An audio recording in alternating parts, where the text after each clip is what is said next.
बहुत समय पहले की बात है। उत्तर भारत के एक छोटे से गांव में ध्रुवदास नाम का एक निर्धन ब्राह्मण रहता था। वह अत्यंत ही धर्मपरायण, सत्यनिष्ठ और परम भक्त था, पर उसका जीवन अत्यंत कठिनाइयों से भरा था। उसकी पत्नी का देहांत हो चुका था और उसके पास अपनी बेटी तुलसी के सिवाय कोई नहीं था। जीवन में साधन कम थे, पर श्रद्धा गहरी थी और उसका हर दिन श्री राम और हनुमान जी की पूजा में बीतता।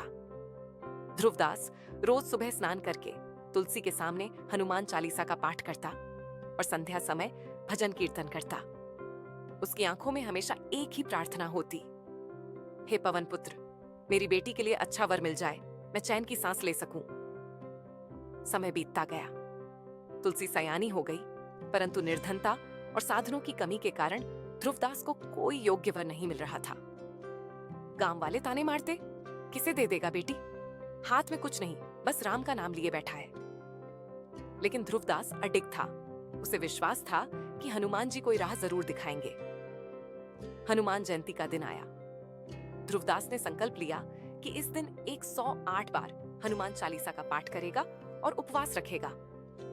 भले ही उसके घर में दाल चावल भी मुश्किल से थे, लेकिन उस दिन उसने भव्य भजन संध्या का आयोजन किया।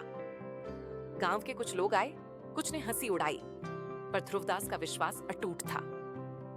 रात के भजन के बाद जब सब लौटने लगे, तभी गांव में एक अजनबी युवक आया, तेजस्वी, सौम्य और विनम्र। उसने ध्रुवदास से कहा, बाबा, मैं तीर्थ यात्रा पर निकला हूं, रात यहीं रुकने की अनुमति दीजिए।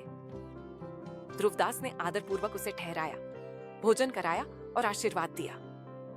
सुबह होते ही युवक ने कहा, बाबा, मैं आपकी सेवा और आपकी बेटी तुलसी के भाव से बहुत प्रभावित हुआ हूं। मैं चाहता हूं कि आप मेरी माता पिता से मिलें। वे आपके पास ही के नगर में रहते हैं। शायद प्रभु ने मुझे आपके लिए भेजा है। ध्रुवदास हैरान था, पर उसके मन में एक दिव्य शांति भी थी।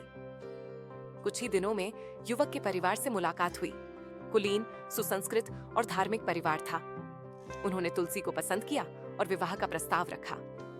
विवाह अत्यंत सादगी से संपन्न हुआ। गांव वाले चकित थे। जिसने कभी उम्मीद छोड़ दी थी, उसे ऐसा वर मिल गया जैसे भगवान ने भेजा हो। विवाह के बाद एक चमत्कारी घटना घटी।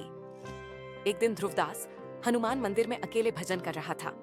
उसकी आंखें बंद थीं और वह भाव विभोर होकर कह रहा था, जय जय जय हनुमान गोसाई, कृपा करहु गुरुदेव की नाई। तभी मंदिर में एक वृद्ध ब्राह्मण आया और मुस्कुराते हुए बोला, ध्रुवदास, क्या तूने मुझे पहचाना?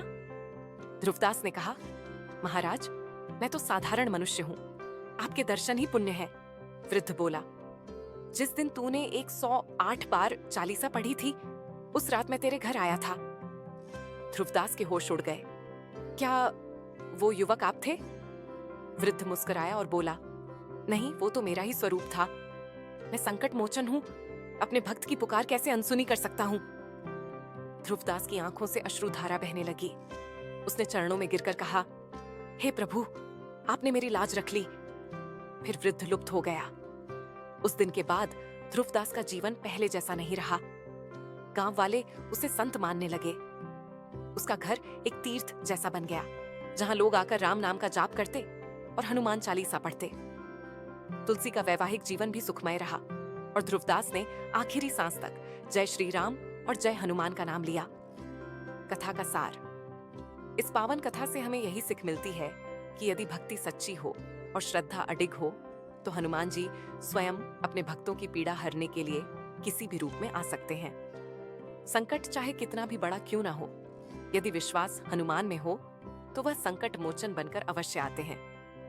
हनुमान जयंती के इस पावन अवसर पर आइए हम सब अपने हृदय में भक्ति का दीप जलाएं और यह संकल्प लें कि संकट में भी विश्वास न डगमगाए।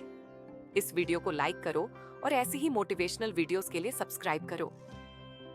राधे राधे, जय श्री राम, जय बजरंगबली।